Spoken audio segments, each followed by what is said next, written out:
morning to all my dear students. Today I am going to explain you all subject science of class 8. Chapter number 13. The name of the chapter is some natural phenomenon. मतलब कुछ प्राकृतिक अदृश्य घटनाएं, मतलब वह हमेशा ही कुछ न कुछ मतलब जो प्राकृतिक घटनाएं हैं होती हैं हमारे नेचर में, वो हमारे कंट्रोल में नहीं होती हैं। वो कभी भी किसी भी समय आ सकती हैं, जैसे कि सुनामी हो गया, साइक्लोन हो गया और वोल्केनोज हो गए, अर्थक्वेक्स हो गए और भी बहुत सारे जो नेचुरल डिजास्टर्स हैं, वो सब क्या करते हैं, हमारे जो प्रॉपर लाइफ है उसको क्या करते हैं, डैमेज कर देते हैं।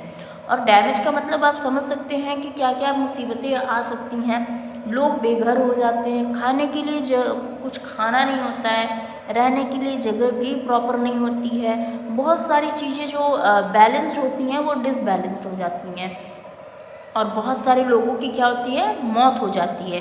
तो ये सारी क्या है, एक नेचुरल फिनोमिनन है जो कि नेचर के द्वारा क्रिएटेड होती हैं और नेचर के द्वारा ही कंट्रोल हो सकती हैं। मतलब ये हमारे और आपके कंट्रोल में नहीं है। अगर हम इससे बचना चाहते हैं कि ज़्यादा ये सारे डिजास्टर्स ना हो, तो आपको ज़्यादा से ज़्यादा क्या करना चाहिए, प्लांटिंग करनी चाहिए, जिसकी वजह से नेचर भी मतलब बैलेंस में रहे और हम भी, आप भी बैलेंस में रहें। जब डिसबैलेंस होता है तभी ये सारी चीज़ें होती हैं। तो बहुत ज़रूरी है कि हमें नेचर का भी ख्याल रखना चाहिए, सिर्फ अपना ही नहीं। फिर है यहाँ लाइटिंग के बारे में बता रहा है कि किस तरीके की लाइटिंग होती है। ये भी एक नेचुरल फिनोमेनन है, मतलब ये भी एक प्राकृतिक आपदा है कह लीजिए, या एक अदृश्य घटना है जिसको हम देख नहीं सकते हैं। मतलब हम अगर देख लें कि आ रहा है घटना तो फिर तो हम अलर्ट हो जाएंगे ना। ये सारी चीज़ें अचानक से होती हैं। इसमें क्या होती है, एक बहुत जल्दी से मतलब लाइटिंग होती है और ये बेसिकली जब रेनी सीज़न होता है तभी ये लाइटिंग होती है। क्या होता है, स्पार्क होता है और उसके बाद बहुत तेज़ से बिजली का मतलब एक बिजली कड़कती है और फिर उसके बाद कभी कभी तो ये कहते हैं ना, ये बिजली गिर गई मतलब चिर्री गिर गई बोलते हैं ना लोग गाँव में। तो वो सारी चीज़ें हैं कि ये एक डिजास्टर का रूप ले लेता है और फिर ये जहाँ पे गिरता है तो वहाँ तो फिर बहुत बड़ा इफ़ेक्ट मतलब बैड इफ़ेक्ट होता है। बहुत सारी चीज़ें डैमेज हो जाती हैं, कई लोगों की जान चली जाती हैं, बिल्डिंग्स वगैरह गिर जाती हैं। तो बहुत ज़्यादा ज़रूरी है कि आप इस सिचुएशन पे जब भी रेनी सीज़न हो या जब भी लाइटिंग वगैरह होती रहे तो आप किसी भी पेड़ के नीचे कभी या फिर किसी इलेक्ट्रिक पोल के नीचे कभी नहीं खड़े होइए। हमेशा इन सारी चीज़ों से बचिए। आप घर पे सुरक्षित रहिए और अगर आप बाहर हैं इन केस, तो आप क्या करेंगे, आप कभी भी किसी पेड़ के नीचे नहीं खड़े होंगे, ना ही किसी इलेक्ट्रिक पोल के नीचे खड़े होंगे। ख़ास करके जब बारिश का समय आए। यहाँ पे देखिए किस तरीके से स्पार्किंग हो रहा है। इलेक्ट्रिकल चार्ज के बारे में बता रहा है कि किस तरीके से इलेक्ट्रिकल चार्ज जब एक्टिव हो जाते हैं तो ये सारी चीज़ें घटनाएं घटती हैं। जैसे यहाँ देखिए लाइटिंग के लिए बोल रहा है स्पार्क इन सॉकेट। बहुत बार स्पार्क हो जाता है किसमें, सॉकेट में, तो शॉर्ट सर्किट हो जाता है। फिर स्पार्क ड्यूरिंग विंड के समय भी स्पार्किंग होती है।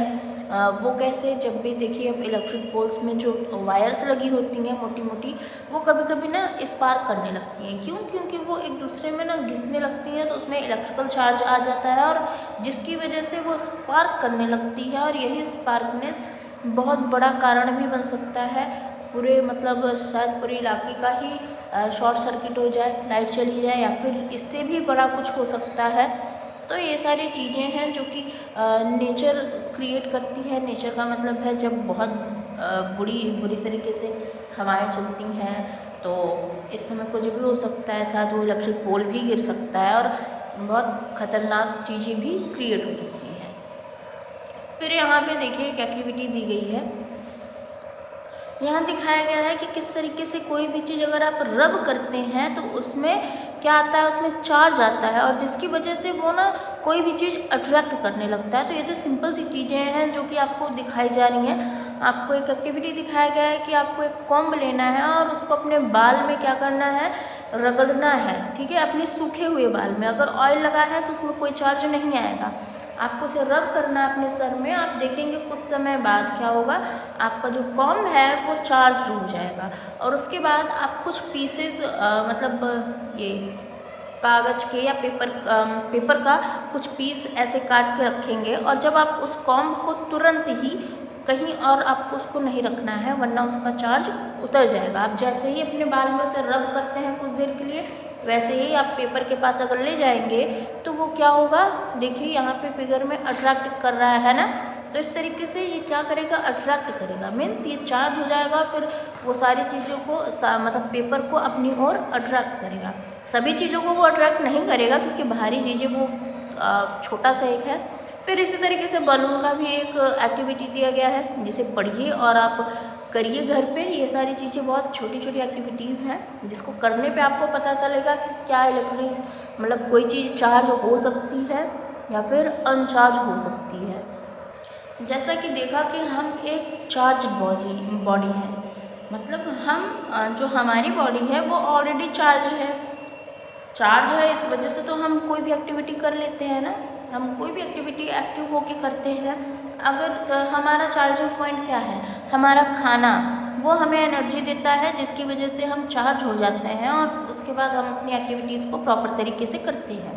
और सेकेंडली, हम जब किसी चीज़ को अपने ऊपर रब करते हैं, मतलब किसी भी क्या चीज़ को, हम अगर एक कॉम्ब को अपने सर पे हम और किसी पार्ट में मतलब अगर रब करेंगे तो क्यों नहीं होता है? कभी सोचा है इसको? क्योंकि जो हमारा सर है वहाँ पे उस पर हमारे बाल हैं, जो बाल है उसमें इलेक्ट्रिक चार्ज हो सकता है, प्लस जो हम कपड़े पहनते हैं तो वो भी हमारी बॉडी से अटैच होता है, हर समय वो रब होता रहता है, तो उसमें भी इलेक्ट्रिकल चार्ज आ जाते हैं। तो इसी तरीके से हम जो कॉम्ब है उसको रब करते रहते हैं और कुछ देर बाद अगर हम उसको देखते हैं तो उसमें चार्ज आ जाता है, जिसकी वजह से हम उसे क्या बोल सकते हैं, चार्ज बॉडी बोल सकते हैं, है ना। और जो चीज़ बिना किसी मतलब जब तक उस पर हम अपनी कोई फोर्स ना डालें या फिर कोई चार्ज न दें तब तक वो मूव नहीं करती। अगर ऑब्जेक्ट तो उसे स्टैटिक चार्ज भी कह सकते हैं, ठीक है। फिर उसके बाद है टाइप्स ऑफ इलेक्ट्रिक चार्ज। अब यहाँ पे इलेक्ट्रिक चार्ज के कुछ टाइप बताए जा रहे हैं। यहाँ पे एक साइंटिस्ट हैं जो फिगर में भी दिख रहे हैं, जिनका नाम है बेंजामिन फ्रैंकलाइन। इन्होंने सजेस्ट दो नाम किए इलेक्ट्रिक चार्ज में, एक पॉजिटिव चार्ज और एक नेगेटिव चार्ज। यहाँ इन्होंने बताया कि जो चार्ज होते हैं, जब भी कोई ग्लास रॉड चार्ज हो जाता है और उसको रब करने पर, फिर वो अगर मतलब रब करते हैं, अगर सिल्क क्लॉथ से उसको रब करते हैं, मतलब कि सिल्क से उसे रब करते हैं या सिल्क के साथ उसे रब करते हैं, तो वो पॉजिटिव चार्ज शो करता है। और अगर हम वुल के साथ उसको रब करते हैं तो उसे नेगेटिव चार्ज कह सकते हैं। तो इस तरीके से इन्होंने ये चीज़ें बताई हैं। फिर यहाँ पे नीचे उन्होंने एक्टिविटीज़ के बारे में भी बताया गया है कुछ, तो ये एक्टिविटीज़ भी आप देख के पढ़ के और इसे कर सकते हैं घर पे, अगर आपके पास ये सारे इंस्ट्रूमेंट्स हों तो, ठीक है। तो इस तरीके से ये एक्टिविटीज़ हैं। अब यहाँ पे है ट्रांसफ़र ऑफ चार्ज। एक इलेक्ट्रोस्कोप होता है जो कि एक इंस्ट्रूमेंट है जिसको यूज़ करते हैं हम ये पता करने के लिए कि कोई भी चीज़ कितना चार्ज है या फिर नहीं चार्ज है। तो इस तरीके से हम इलेक्ट्रिकल चार्ज को किसी भी ऑब्जेक्ट में मेज़र कर सकते हैं, किसके द्वारा, इलेक्ट्रोस्कोप के द्वारा। फिर यहाँ पे एक्टिविटी दिखाई गई है, इस भी एक्टिविटी को आप कर सकते हैं मेरे हिसाब से। तो आप इसको भी एक्टिविटी को घर पे कीजिए, इसको देखिए, समझिए और करने की कोशिश कीजिए। अगर एक्टिविटी करते हैं तो बहुत अच्छी बात है, क्योंकि आपका पूरा चैप्टर ही एक्टिविटी पे बेस है।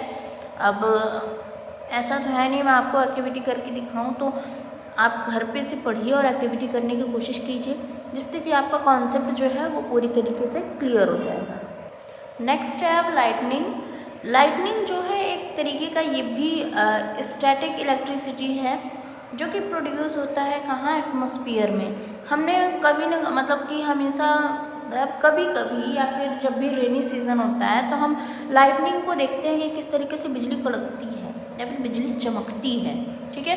तो वो भी एक तरीके का क्या है, फिनोमिनन है, जो कि लाइटनिंग प्रोड्यूस करता है या दिखाता है। तो उसके बारे में चलिए हम जानते हैं कि कैसे होता है और क्यों होता है। आप जानते हैं जब रेनी सीज़न होता है तो जो क्लाउड होते हैं वो क्या गिराते हैं, मतलब वो पानी के ड्रॉपलेट्स गिराते हैं, मतलब टप टप क्या गिरता है, पानी गिरती है जिसे कहते हैं बूंदी पड़ते हैं, ठीक है, वो होता है। फिर ये सारे जो क्लाउड्स होते हैं रब अगेंस्ट, मतलब एक दूसरे में क्या होने लगते हैं, टकराने लगते हैं, और उसकी वजह से इलेक्ट्रिक चार्ज प्रोड्यूस हो जाता है। और जब इलेक्ट्रिक चार्ज प्रोड्यूस होता है तो आप जानते हैं क्या होता है ना। फिर क्या होता है, बिजली कड़कती है आपस में, मतलब जब टकराते हैं तो फिर वो कभी कभी बहुत बड़ा वो केस बन जाता है, और कभी कभी मतलब छोटा सा ही मतलब हो जाता है, बिजली कड़कती है। लेकिन कभी कभी जब बहुत बड़ी तरीके से बिजली कड़कती है तो फिर वो बहुत बड़ा इफेक्ट छोड़ता है नेचर में।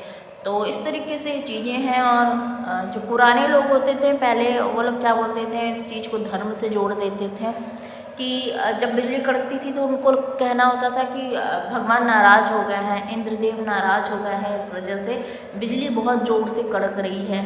तो वो सारे उनकी आस्था भक्ति है जो वो मानते थे या फिर मानते हैं भी, अब भी कुछ लोग ऐसे करते हैं या फिर मानते हैं इन सारी चीज़ों को।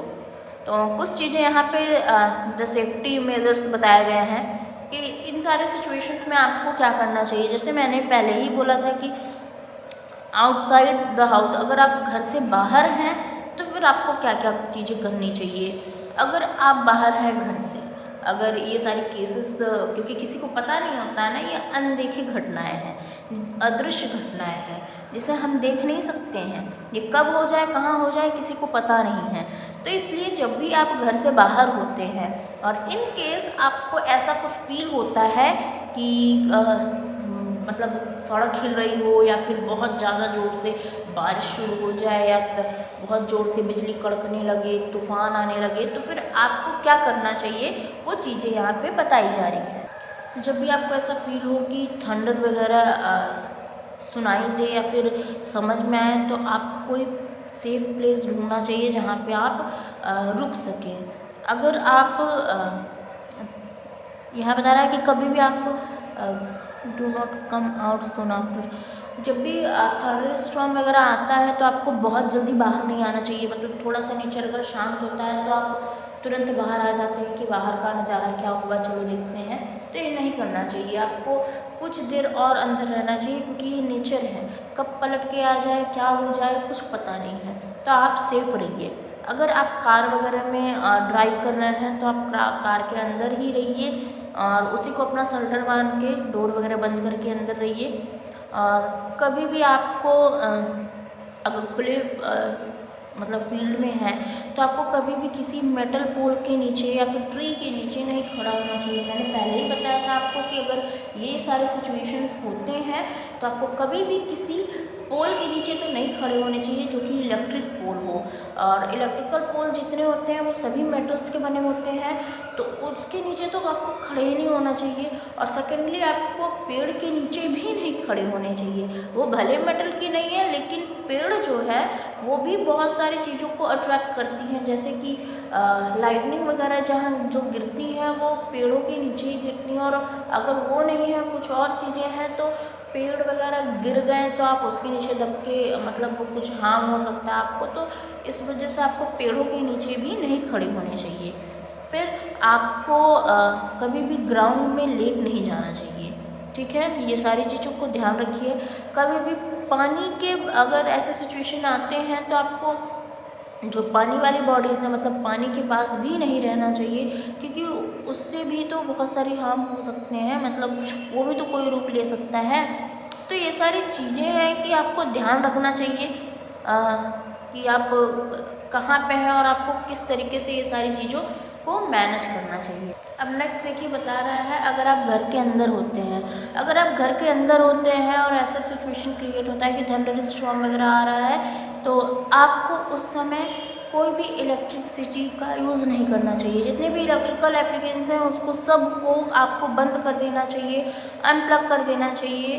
और आप इस समय आपको पानी मतलब जो पाइप से आता रहता है उससे भी नहीं नहाना चाहिए, क्योंकि वो मेटल से ही आता है। पानी भी क्या होता है, वो चार्ज हो जाता है। जैसे कि देखिए इस फिगर में किस तरीके से दिखाया गया है कि क्लाउड है और किस तरीके से जो यहाँ पे चार्ज होती हैं या फिर जो भी चीज़ें अगर कोई लगे हुए हैं, ये कोई भी एंटीना वगैरह है तो वो भी क्या करती है, कैच करती है इन सारे चार्ज को, क्योंकि पॉजिटिव है स्ट्रॉन्ग और नेगेटिव है ये एंटीना, तो ये क्या करेगा, ये भी स्पार्क होगा और ये जो है ये सारे चीज़ें आपस में कनेक्ट होकर ये हमारे घरों तक पहुंच सकती है ना। तो इस तरीके से आप मेटल पाइप को, टॉर्च को, ये सारी चीज़ों को आपको नहीं छूना चाहिए। मतलब जितने भी मेटल्स चीज़ें हैं, मेटल की चीज़ें हैं, उन चीज़ों से आपको दूर रहना चाहिए।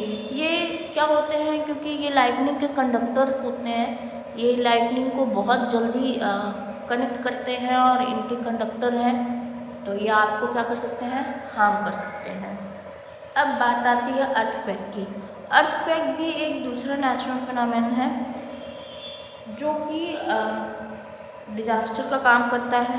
बहुत बड़ी मतलब लिमिट में या फिर कह लीजिए बहुत बुरे तरीके से ये डिज़ास्टर है जो कि डिस्ट्रॉय कर देता है जो अर्थ लाइफ है उसको। आप फिगर में ही देखिए कितने बुरे तरीके से बिल्डिंग्स गिर गई हैं। जैसे लगता है कि टेबल पे कोई चीज़ें आपने सजा के रखी हो और अचानक से टेबल गिरी तो वो सारी चीज़ें बिखर गई। तो इस तरीके से ये हाल होता है। मतलब अर्थक्वेक का मतलब है कि अर्थ का हिल जाना, और जब अर्थ हिलती है तो फिर अर्थ पे ही हम सब टिके हुए हैं, हमारी बड़ी बड़ी बिल्डिंग्स, हम और भी बहुत सारी चीज़ें। तो वो सारी चीज़ें क्या होती हैं, 1 मिनट या 2 मिनट में सब तहस नहस हो जाती हैं, सब गिर जाती हैं। तो ये बहुत बड़ी डिज़ास्टर है। कभी ना आए ये सारे डिज़ास्टर्स, लेकिन ये नेचर है। अगर आप नेचर के साथ डिसबैलेंस करेंगे तो नेचर आपके साथ डिसबैलेंस करेगी। तो बहुत ज़्यादा ज़रूरी है कि आप अपने अर्थ को स्ट्रॉन्ग रखिए। अगर अर्थ स्ट्रॉन्ग रहेगी तो ये नेचुरल जो डिज़ास्टर्स हैं वो कम आएंगे। मतलब हमको मतलब सेफली तो नहीं आ सकते हैं, लेकिन हाँ कंट्रोल ज़रूर हम कर सकते हैं कि ये सारे जो डिज़ास्टर्स हैं वो कम आए। यहाँ पे देखिए बता रहा है कि जो अर्थक्वेक होता है तो वो किस तरीके से होता है, इनके कौन कौन से पार्ट हैं। इनके 3 पार्ट होते हैं।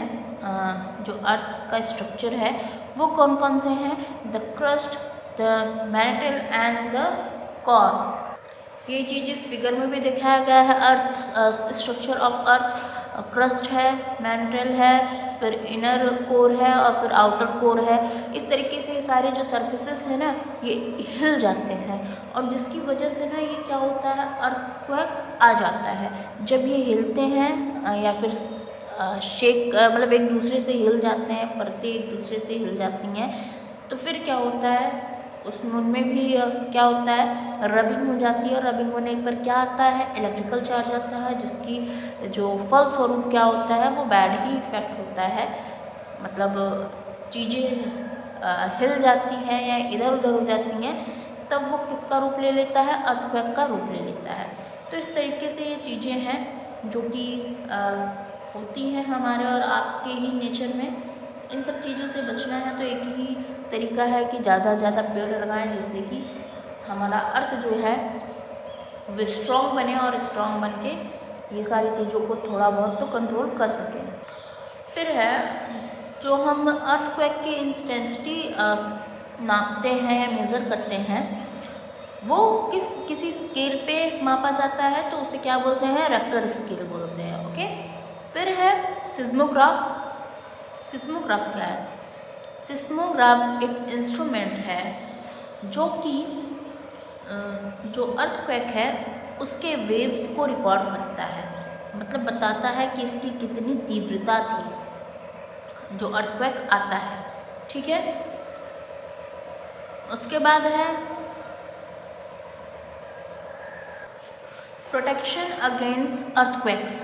अर्थक्वेक्स के अगेंस्ट प्रोटेक्शन क्या होनी चाहिए, हमको जब भी बिल्डिंग वगैरह या घर वगैरह बनवाना चाहिए तो बहुत ध्यान में रखना चाहिए कि क्या ये अर्थक्वेक वगैरह या फिर कोई भी डिजास्टर से लड़ सकता है। मतलब पूरी तरीके से तो अब डिजास्टर प्रूफ नहीं बन सकता है, लेकिन हाँ ऐसा ध्यान रखना चाहिए कि इतना मतलब कमज़ोर भी नहीं होना चाहिए कि छोटा सा तूफान आए और वो घर गिर जाए। तो ऐसे बिल्डिंग्स को, अगर बड़ी बड़ी बिल्डिंग्स बन रही हैं तो उस पर तो ये चीज़ का बहुत बड़ा इफेक्ट पड़ता है। तो अगर बड़ी बड़ी बिल्डिंग्स बन रही हैं तो ध्यान रखना चाहिए कि ये थोड़ा सा तो लड़ सके डिजास्टर से। पूरी तरीके से तो लड़ नहीं सकता है खैर, लेकिन कुछ हद तक तो मतलब सेफ रख सके लोगों को। और हमेशा याद रखना चाहिए कि जो घर के पास जो एरिया हो जहाँ पे अर्थक्वेक्स वगैरह बहुत ज़्यादा आते हैं, तो वहाँ पे जो एक घरों के एरिया होने चाहिए, घर होने चाहिए, वो हल्के मटेरियल से बनने चाहिए, जैसे कि मड से या टिम्बर से। जो रूफ होनी चाहिए घर की, छत जो है वो भी थोड़ी हल्की ही होनी चाहिए, जितना हल्का हो सके उतना हल्का बनाना चाहिए। अलमीरा वगैरह को हमेशा जो है वॉल से अटैच करके खड़ा करना चाहिए, जिससे कि वो ईज़िली गिर ना सकें। इस तरीके से मतलब वो सारी जगह हैं जहाँ पे अर्थक्वेक बहुत ज़्यादा आता है, तो वहाँ पे ऐसी चीज़ों को होना चाहिए या फिर ऐसी चीज़ें करनी चाहिए। डोर वगैरह अच्छे से मतलब आराम से जल्दी से खुल जाए, ऐसे डोर होने चाहिए। तो इससे क्या हो सकता है कि आप अर्थ को भी मेज़र कर सकते हैं अपने मतलब माइंड से। आप जानते हैं कि अर्थक्वेक हमेशा आता है, तो आप उस हिसाब से वो चीज़ें करिए, ठीक है। फिर है इनसाइड द हाउस। घर के अंदर आपको कैसे प्रोटेक्शन रखना चाहिए, अपने आप को मतलब देना चाहिए प्रोटेक्शन। जब भी घर में आप होते हैं, अगर ऐसा सिचुएशन क्रिएट होता है तो आपको तुरंत ही कोशिश करना चाहिए कि आप तुरंत घर से बाहर आ जाइए, किसी गार्डन में किसी पार्क में खड़े हो जाइए। और अगर आप घर में ही हैं तो आपको जल्दी से किसी बिस्तर के नीचे या फिर किसी टेबल के नीचे आपको अपने सर को बचा के लेट जाना है। और अगर आप इस सिचुएशन में है कि आप पावर ऑफ कर सकते हैं, तो जितने भी इलेक्ट्रिकल पावर है उन सब की सप्लाई को ऑफ कर देना है, ठीक है। आप किसी भी भारी चीज़ों के आगे मत खड़े होइए या फिर वहाँ मत छुपिए कि भारी चीज़ ही आपके ऊपर गिर जाए। तो किसी भी हल्के मतलब बेड या फिर टेबल के नीचे आपको अपने सर को बचा के लेट जाना है। सबसे पहले अपने सर को बचाना है, क्योंकि सर जो है बहुत ही इम्पॉर्टेंट है ना। अगर इस पर चोट आती है तो इस पर बचना मुश्किल होता है। इस वजह से अपने सर को बचाते हुए आपको किसी चीज़ के नीचे छुप जाना है, अगर आप घर पे रहते हैं तो। अब यहाँ पे बता रहा है outside in the house, outside the house. अगर घर से बाहर हैं तो आपको क्या क्या चीज़ें फॉलो करनी चाहिए, पहले ही बता दिया है मैंने कि आपको किसी भी पोल, ट्री या फिर बिल्डिंग के नीचे आपको नहीं खड़ा होना है। अगर आप बाहर हैं, अगर कार ड्राइविंग कर रहे हैं तो आपको अपने कार को स्लो कर देना चाहिए, मतलब स्लो मूव करना चाहिए, या फिर रोक ही दीजिए, कहीं आप रुक जाइए और सेफली चुपचाप अपने कार के अंदर ही बैठे रहिए। और केयरफुल रहना चाहिए, आपको बहुत ज़्यादा पैनिक नहीं होना है, क्योंकि अगर आप पैनिक हो जाएंगे तो आपको समझ में नहीं आएगा आप क्या करेंगे। आपको पॉजिटिव थिंकिंग रखनी है और फिर उसके बाद पॉजिटिव वे में अगर आप आगे बढ़ेंगे तो आप इन सारी चीज़ों से बच भी सकते हैं, ठीक है। तो इस तरीके से आपका चैप्टर कंप्लीट होता है। चलिए अब हम लोग एक्सरसाइजेस करेंगे। Tick the correct option. Okay, first is a charged glass rod will repel. Your answer is A, another charged glass rod. Okay, now second is earthquake is measured on the. Your answer is Richter scale. Okay, now third is lightning occur as a result of. Your answer is rubbing of charged electricals against each other. Okay, now fourth is the sudden shaking of earth is called. Your answer is earthquake. Now fill in the blanks. First is a negative charge will repel a dash charge. Your answer is negative. Second is dash charge attract each other. Your answer is opposite. Third is the dash are recorded by seismograph. Your answer is thermos. Okay. 3 modes. Fourth number is dash caused due to the interior disturbance inside the earth. So your answer is earthquake. Fifth number is houses in the earthquake sensitive areas are made of dash materials. So your answer is mud or timber materials. Okay. Now fifth is write T for true or F for false statement. First is the lightning is caused in the dry weather. False. Second is the seismograph measures the magnitude of the earthquake. False. Third is the convention says that the glass rod is positively charged. True. Now fourth is the structure of the earth can be divided into 2 parts. True. Now fifth number is one should sit in an open space in case of an earthquake. False. Okay. So in this way your chapter is completed.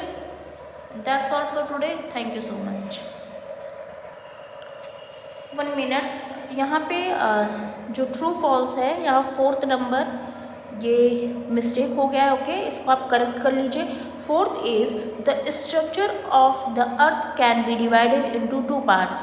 ये कह रहा है कि क्या जो अर्थ का structure है वो 2 पार्टों में डिवाइडेड हो सकता है.